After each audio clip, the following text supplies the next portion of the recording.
Hay una rama del conocimiento por ahí que dicen que Jesús era fariseo, que hacía parte del grupo de los ¿Qué fariseos. se basan para decir eso? Muchas cosas, por ejemplo, cuando tú miras a Juan el Bautista, cuando Juan el Bautista está hablando y le preguntan un grupo de fariseos y le preguntan a Juan el Bautista, hey, ¿tú quién eres? ¿Eres Elías? ¿Eres el Mesías?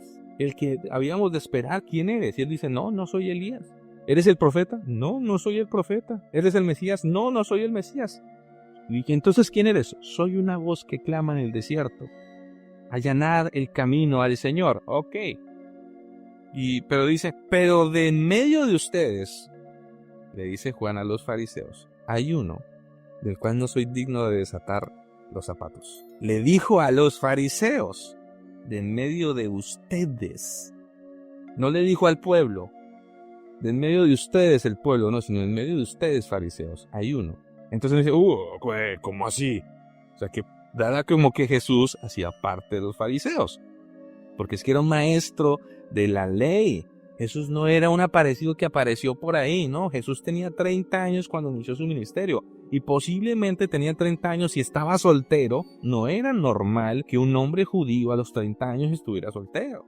Eso no era normal para la época. Ahora, sí era normal que un hombre judío después de los 13 años, 16 años, había decidido continuar sus estudios de Torá. Y al continuar sus estudios de Torá, entraba a una escuela y empezaba y continuaba sus estudios hasta los 30 años. Eso sí era normal. Entonces tiene más sentido que Jesús haya continuado sus estudios de Torá y haya pertenecido a estos grupos de estudio, que pudo ser de los grupos de los fariseos. De lo cual era muy normal. Mira aquí algo. Ahora, era muy normal cuando miramos los debates. Y es que decimos, es que Jesús les debatía a los fariseos. No hay nada más normal para el judaísmo que el debatir. Los fariseos se sentaban a pelear unos con otros, un fariseo contra otro fariseo. Es que tú dices tal cosa y es que tú dices tal otra. Y no con el ámbito de pelear y generar contienda, sino con el ámbito de decir, venga, ¿cuál es la verdad?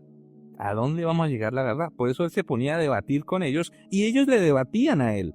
Un fariseo, un estudioso de la ley no va a debatir con un cualquiera. Debaten con otros que saben que pueden debatir. Y uno dice, ok, cierro comillas y sigamos. Dile. De hecho, hay un punto importante que, sí, por eso yo insisto mucho en que es importante uno entender el contexto y entender cómo pensaban los judíos de la época, porque hay un versículo del que poco hemos reparado, que es cuando Jesús llama a sus discípulos. O sea, a veces lo leemos y lo pasamos por alto, pero no lo analizamos. ¿Qué es lo que está pasando ahí? Porque ellos vieron un hombre que los llamó y ellos dejaron todo y fueron tras él. Analicémoslo con lógica. Si yo estoy haciendo mi trabajo y me llama un desconocido y ven, sígueme.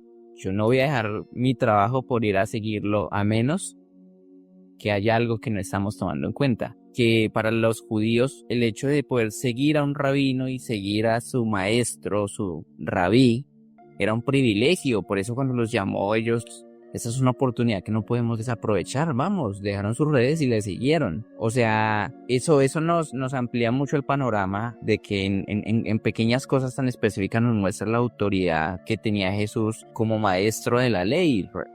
Y por eso todos lo llamaban rabí. Y lo que tú dices, debatía, e incluso hoy en día en Israel algo que se ve mucho, que de hecho pasa mucho en el tema incluso turístico de cristianos que van a Israel. Los judíos están siempre abiertos para debatir y hay debates entre cristianos y judíos. O sea, los judíos son una sociedad que son muy intelectual y siempre están abiertos al debate. Entonces, pues, me llama mucho la atención también teniendo en cuenta que Jesús desde los 12 años, cuando fueron al templo, los maestros de la ley ya lo debatía con ellos y hablaba al respecto acerca de los temas de la ley. ¿Recuerdas ese versículo que está en Mateo cuando dice en los asuntos de mi padre debo estar? Qué curioso que Jesús a los 12 años esté en el templo mirando cosas del templo. Lo mismo que te digo, normalmente en la historia, para que un hombre, digamos, después de los 13 años, 14 años, cuando ya se volvían hombres, era que trabajo, esposa y abrir familia. Jesús no pasó eso. Jesús no lo mandaron para el trabajo y no lo mandaron a la esposa, no lo mandaron a hacer eso que era lo normal en la tradición. ¿Por qué? Porque ahí es donde vienen otros estudiosos que dicen, porque seguramente había dos caminos, el camino de la familia y el camino del estudio teológico. Y posiblemente Jesús continuó el estudio teológico que era hasta los 30 años. Y a los 30 años comienzan el proceso por ejemplo, de armar su séquito, por decirlo así. Casualmente, Jesús comenzó su ministerio a los 30 años, lo cual cumple también con esa visión de que estaba estudiando Torá. No como dicen por ahí algunos gentiles que se fue a Egipto o ¿a dónde? La India. A la India a aprender las tradiciones gnósticas. Es que se meten en unas películas, hermano, porque es que para muchos cristianos Jesús era todo menos judío.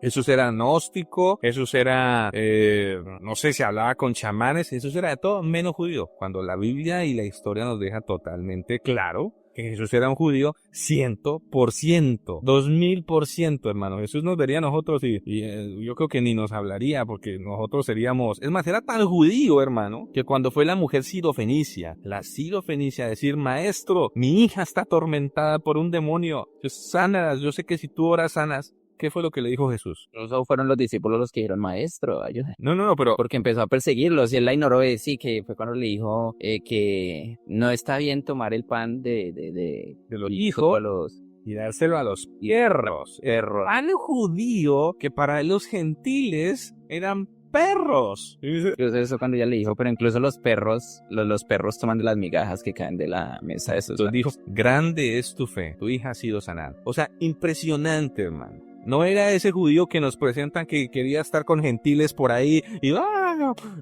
nada. Era un judío totalmente radical. Tan así que le dijo a le dijo a sus discípulos, no vayan a los gentiles, vayan a las ovejas perdidas de la casa de Israel. Después de su muerte y resurrección, es cuando llama a Pablo. Y a Pablo le dice, ve a los gentiles. Ahí cambia el formato.